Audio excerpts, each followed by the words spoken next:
ప్రశాంతమైన గ్రామంలో రాణి, జిత్తిక, సోము తల్లిదండ్రులతో కలిసి జీవించేవారు. రాణి మంచి హృదయం, సోము నిజాయితీపరుడు, కాని అత్యాసి జిత్తిక తోబుట్టువుల పట్ల అసూయతో ఉండేది. వారి కుమార్తెల వివాహం తరువాత ఆస్తిని విభజించే సమయం వచ్చింది. రాణికి న్యాయం కావాలి, కాని జిత్తిక సోముని మోసం చేసి తన వాటాను కూడా తీసుకుంది. నెలరోజుల తర్వాత సోము మోసాన్ని గ్రహించాడు. జిత్తిక తన సోదరుల సంపదను అనుభవిస్తున్నప్పుడు అతను హృదయ విదారకంగా తన ఇంటి బయట కూర్చున్నాడు.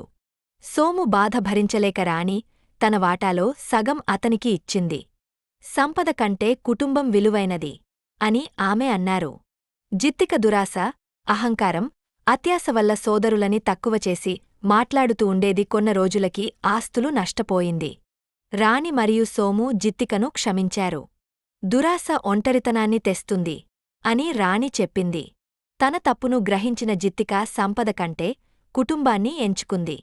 డబ్బు మరియు దురాశ తాత్కాలిక ఆనందాన్ని తీసుకురావచ్చు, కాని ప్రేమ మరియు దయ శాశ్వతంగా ఉండే కుటుంబాన్ని నిర్మిస్తాయి.